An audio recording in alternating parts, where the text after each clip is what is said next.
The Colorado Buffaloes have a scandal on their hands because they retired their jerseys of Shedeur Sanders and Travis Hunter. Was it warranted? Was it too soon? Should it have even happened? Let's talk about it.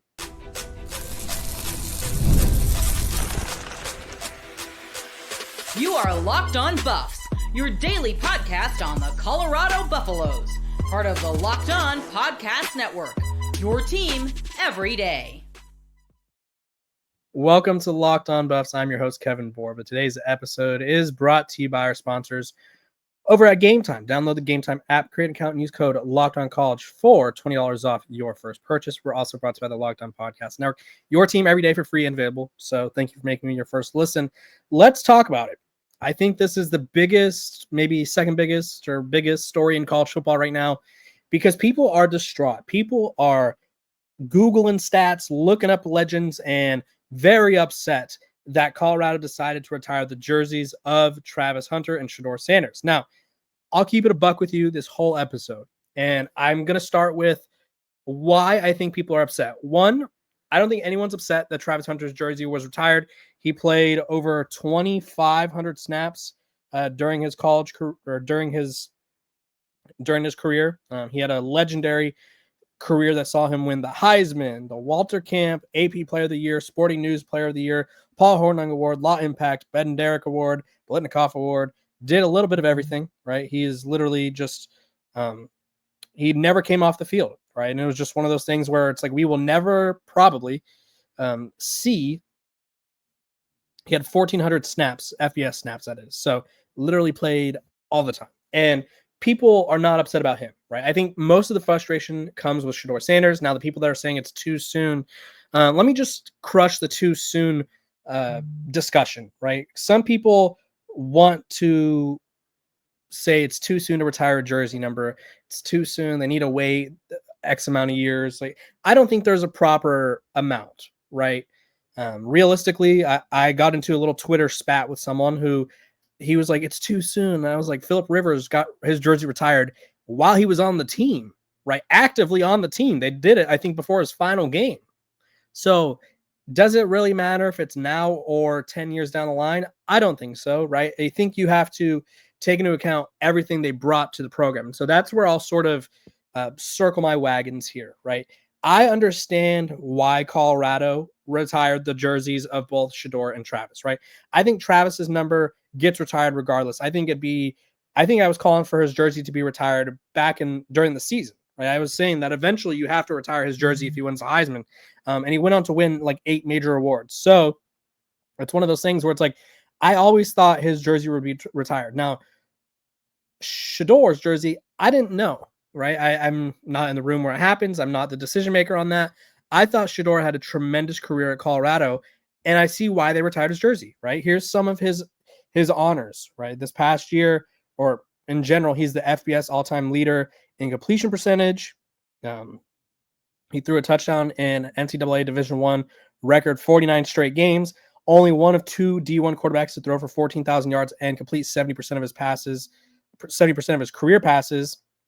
He owns 100 school records despite only being there for 2 years. Pretty much every record imaginable for a quarterback.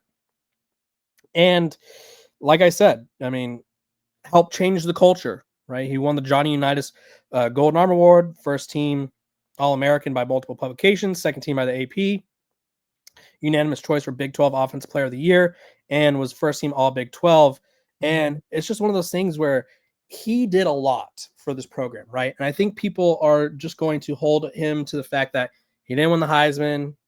His best season in Boulder was 9-4, right? And I understand that case, right?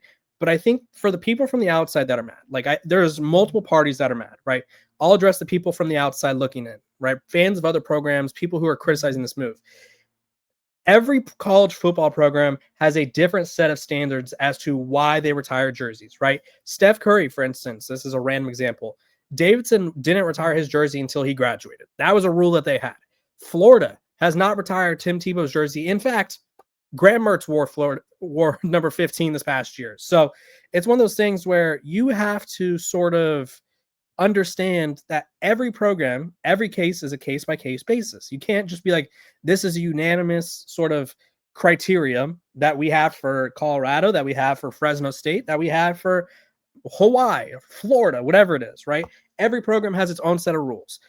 Do I think now that here's why, again, people that are outside the program looking at, do I think people look at this and be like, okay, it only happened because it's Coach Prime's son and then a guy who's like a son?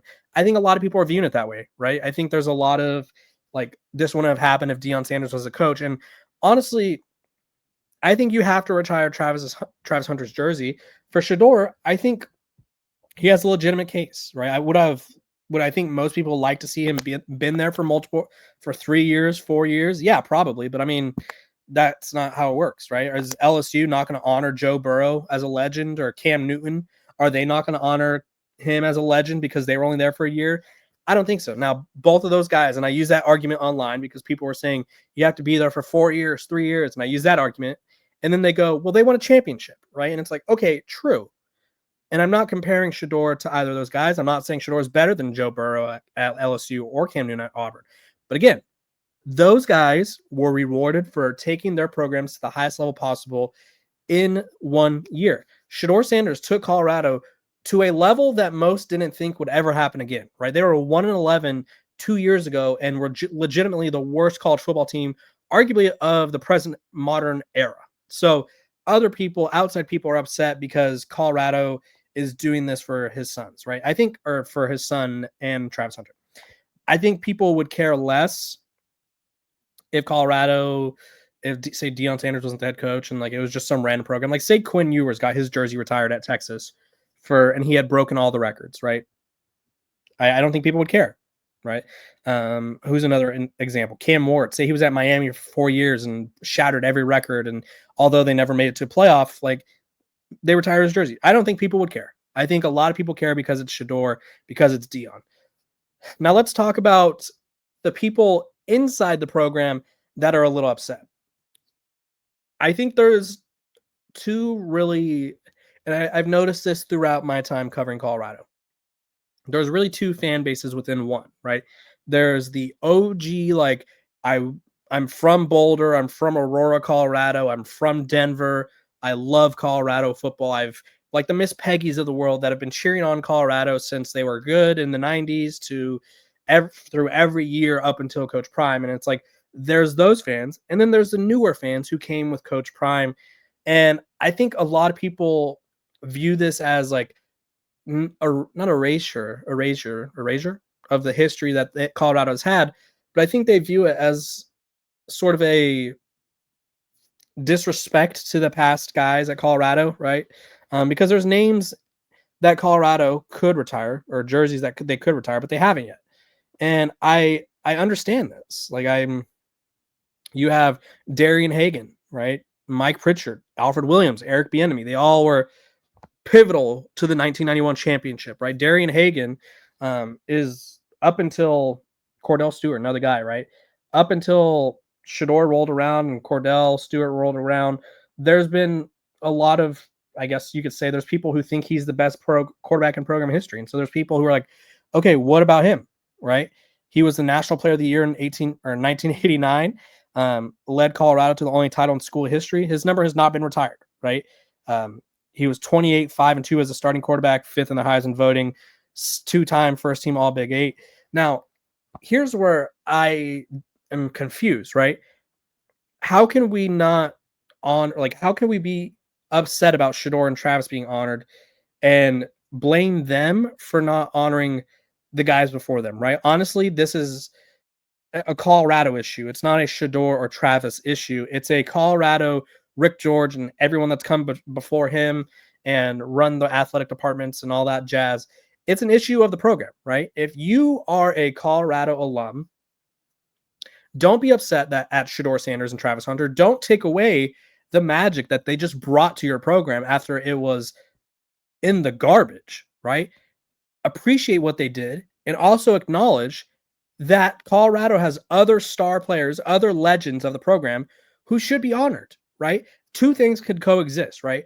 You could be happy for Shedeur and Travis, and you can also say, you know what, Colorado, I don't think you've done a good enough job of honoring the guys who have come before them. Like Rashad Salam, may he rest in peace, his jersey was retired like 20 years later, and it wasn't until after he died. He never even got to see his honor, right?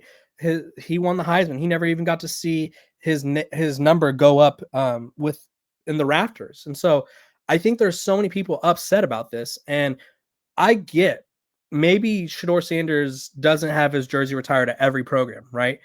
But you have to take in the value of, one, he owns 100 school records, right? I feel like that's pretty rare in of itself. All-American, all Big 12, Big 12 Player of the Year, Golden Arm Award winner, right? He's a program legend, and he helped turn Colorado into. He helped change the brand, right? He helped change the energy around the program, and I don't think there's a stat for that, right? I don't think there's. I mean, you can look at social media followers, right? But that'd be the whole clicks thing. But that's not what I mean. It's like sometimes impact isn't always measured in wins and losses, and I think. The more I see people going, oh, he was 13-11 as a starter. Why did it happen? Blah, blah, blah, blah, blah. And it's like, okay, first of all, using wins as a quarterback stat is probably the dumbest thing you could do, right? I think that's one of my least favorite discussions. As soon as someone says, oh, this quarterback's not good because he only won X amount of games, it's like, okay, yeah, that's not – what if his team sucked, right? I think we could argue in 2023 Shedeur Sanders was really good, but the team was bad. And I'm not saying that the team was like holding him back, but the team just wasn't constructed well enough to be good. So people are like, oh, he only won 13 games at Colorado. And it's like, okay, I get it. He's not the most winningest quarterback in program history. Guess what? He still owns 100 records. Guess what? He still had Colorado contending for a Big 12 championship, a college football playoff. Guess what? He helped transcend this program into what was expected to be a failed experiment into a program where people are like, hey, this could be a college football playoff contender year in year out if Deion Sanders gets the right talent. Well, the best way for Deion Sanders to get the right talent was to have proof of concept. And Shedeur Sanders and Travis Hunter gave him proof of concept that, hey, my method works. We could win games out here. So for those of you who are on the outside looking in and you see this as a disrespect and saw this as too premature, I don't know what to tell you, right? Every school, and I'll say it again, I'll say it till I'm blue in the face. Every school has different standards. Every player had a different impact on the school. And I think these guys had a tremendous impact. Do I think it happens this early if Deion's not the coach? I don't know, right? I think that's what a lot of people want me to say is like, it only happened because his dad's the coach. I think Shedeur would have had a great chance of having his jersey retired, even if his dad was not the coach, right? Anytime you break 100 program records and you are one of the most efficient quarterbacks in college football history, you're bound to be rewarded somehow. In terms of those who are upset about the players who came before them that haven't had their jerseys retired, guess what? Let the school know, right? Sign a petition, do something, make a movement, right? You don't have to tear down these two guys because Colorado as a program has done a poor job of honoring the legends before them, right? Shedeur and Travis they gave their all for Colorado. Now we're just going to ignore that because other players haven't been honored correctly by the program. Don't be mad at the guys. Be mad at the school, right? If you want to be mad at someone, be mad at the people who actually control it. So that being said, I think it's one of those things where people will be up in arms about it. It's going to happen at the spring game on Saturday. People are going to be distraught. They're going to be fighting over it. And then in a month, no one will remember. No one will care. Right? Like how many people care that the Miami Heat retired the number 23 jersey? It's like, oh my gosh, that was the biggest deal ever when it happened, right? No one cares, right? How many people care about retiring? Oh gosh, what was his name? I think it was Nick Collison for the Oklahoma City Thunder, right? His jersey was retired, I believe, if I'm not mistaken. And yeah, it was. And it was like one of those things where it's like, okay, who cares, right? Was Nick Collison a generational NBA player? No. But was Nick Collison a staple of Oklahoma City basketball? Yes. So again, it's on a team-by-team basis. So everyone relax. It'll be okay. We'll all survive. There are other numbers out there. When we come back, Travis Hunter threatens to quit football. This episode of Locked On Buffs is brought to you by our sponsors over at Game Time. There's nothing like the atmosphere of an NBA playoff game. Every bucket, every defensive stop. Every moment feels huge. It's electric in the arena and with Game Time. You can be part of it without the stress of last-minute ticket hunting. Game Time makes it fast and easy to get playoff tickets, even when the demand is sky high. Prices on the app actually go down as tip-off gets closer, and their last-minute deals can save you up to 60%. Here's why I use Game Time. They have last-minute deals. Save up to 60% off buying last minute for sports, concerts, comedy, theater. I just saw Matt Rife the other day with my fiance. We love the show, and we use Game Time to get the tickets. Got great seats and at a great price. The all-in pricing means there's no surprise fees at checkout. What you see is what you pay. Take the guesswork out of buying tickets with Game Time. Download the Game Time app, create an account, and use code LOCKEDONCollege for $20 off your first purchase. Terms apply. Again, create an account, redeem code LOCKEDONCOLLEGE for $20 off. Download Game Time today. Last-minute tickets, lowest price, guaranteed. Welcome back to Locked On Buffs. Appreciate you guys for tuning in every single day, making me your first listen of the day. We're free and available wherever you get your podcasts, so make sure to like, subscribe, follow, so that way you don't miss out on a moment of the coverage. Let's talk about Travis Hunter. The NFL draft is rapidly approaching, and sorry, I'm pulling up the quote right now. And Travis Hunter is very adamant that he wants to play wide receiver and corner. I've said probably hundreds, borderline thousands of times, I think he's a better receiver. I think it's just best for him, the team, to play one position, right? And I'll give you a little spiel before we move on, because it's just in case you haven't seen me before. I'm Kevin Borba. Nice to meet you. This is Locked On Buffs. We keep it real. We keep it honest. Do I like Travis Hunter? Yes. I think he's a generational college football player. Do I think Travis Hunter can physically play two positions? Yes, he can, right? I think if you gave him the opportunity, he would do it, and he would do it quite well. Do I think NFL teams want him to do it? No. Do I think NFL teams will pay him adequately for doing so? No. Do I think his value gets diminished if he becomes part-time at two positions? Yes. It's just as simple as that. Regardless, he was on a show. I don't remember the show, but it was talking to CBS Sports, I believe. And he says he's never playing football again.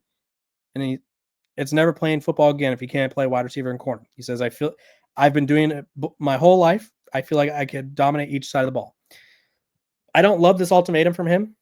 I do admire the gall, if you will, because I think it's like it's NFL draft month, which means it's NFL draft tactic month, which means every coach, player, team, organization, whatever, they're all coming up with ways to boost someone's stock, hurt someone's stock so they fall to them. They're all coming up with ways to be like, yeah, this is what's going to happen, blah, blah, blah, like the buzz, the whatever. It's rumor season. I want to make a statement season. And I think Travis, for the most part, is trying to scare off teams who won't let him play both ways, right? If they're, say it's the Giants, for example, at I think they're at 3. Let me double check that. I don't want to be wrong here. Say it's the Giants they're at 3. Say the Giants at 3 are interested in Travis, but they're like, you know what? We only like you as a receiver. And he goes, you know what? If you don't let me play both ways, I'm going to quit. And they're like, okay. He's like, yeah, I won't play football again. It's fine. I don't feel like in this modern era, you would want to take that risk, right? I think we talked about all the time Shedeur pulling on Eli Manning. Maybe Travis Hunter pulls on Eli Manning and says, hey, if you don't let me play both ways, I don't want to play for you. You have to trade me. And it would be very scandalous. It'd be dramatic AF, and it'd probably be a very ugly thing. And I understand his standpoint. Do I necessarily agree with it? No. But again, it's his career. It's his dream, his life. And if he thinks that's what's best for him, then albeit, let us try it. I just don't think the NFL is going to be on board with it. NFL teams, not the NFL as a league. But it's one of those things where it's like, hey, let him try it and see if it works. And then if it comes down to it and it's like, hey, dude, you are struggling on this side of the ball, or hey, you've been injured, or we just don't think that you're here yet at this position, then let it be decided. But I think for an NFL team, if I'm drafting Travis Hunter, I'm drafting him knowing I have to let him try.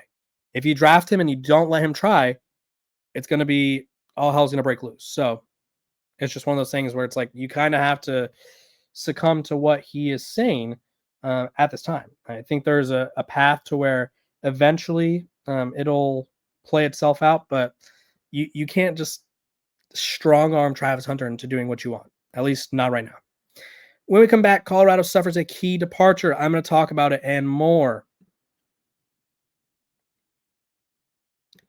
This episode of Locked On Buffs is brought to you by our sponsors over at Monarch Money. If you're in the business of wanting to save money, Monarch Money is the place for you. Ever check your bank account and wonder, where did all my money go? Between dining out, online shopping, and entertainment, it's easy to lose track. And that's where Monarch Money comes in. Your personal CFO giving you full visibility and control over your finances.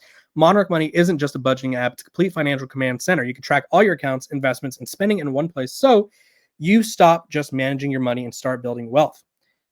When I started using Monarch Money, I realized just how much I was spending on food delivery. Now I budget smarter and I save more. Managing my money with your partner is so smooth. You can track shared and personal accounts, set goals, stay on the same page. So take the guesswork, take the control of your finances with Monarch Money. Use code LOCKEDONCollege at monarchmoney.com for 50% off your first year. That's monarchmoney.com. Code LOCKEDONCollege for half off your first year. Welcome back to Locked On Buffs. Appreciate you guys for tuning in every single day, making me your first listen of the day. We're free and available wherever you get your podcast. Make sure to like, subscribe, and follow. The Buffs lose a key player, or someone who I thought could have been a key player, to the portal. It was bound to happen, right? We know of Isaiah Augusto. We know of Savion Riley, Sam Hart, but they just lost Taj McCoy. Defensive end, 4 sacks last season, which I think was third on the team, if I'm not mistaken. Yeah, third on the team behind guys like Arden Walker, who had 4.5, and BJ Green had 7.5. So they were probably hoping that he was going to step up and fill a void there. I mean, Colorado has a pretty stacked group of pass rushers, right? They're bringing back Arden Walker. Keaton Wade impressed me. Samuel Kunalola was there, right? I think there's just a lot of talent there. London Merritt is a freshman who's going to make some noise, and so I think the room probably got crowded, or someone said, "Hey, we can offer you this much money. Come on down." And just one of those things where you're going to see a lot of transfer portal departures of guys who are borderline rotational starter guys, and it's like, I want to go to a school where they'll pay me and they'll start me. And maybe Colorado wasn't the place for him. I do think it's a pretty significant. I won't say significant in the sense of like Colorado's defense could still be good, but I do think you lose a key pass rusher, and that's not what Colorado wanted. So don't love the loss there, but again, Colorado's going to be active in the portal. It wouldn't shock me if they make a move at running back, receiver, and defensive end and linebacker to make some to make up for some depth. So Taj McCoy is out. We'll see who else comes in or who else emerges in his absence, in his departure, because obviously it's Deion Sanders. He's always going to have talent in Boulder. So appreciate you guys for tuning in. I'm Kevin Borba. This has been Locked On Buffs.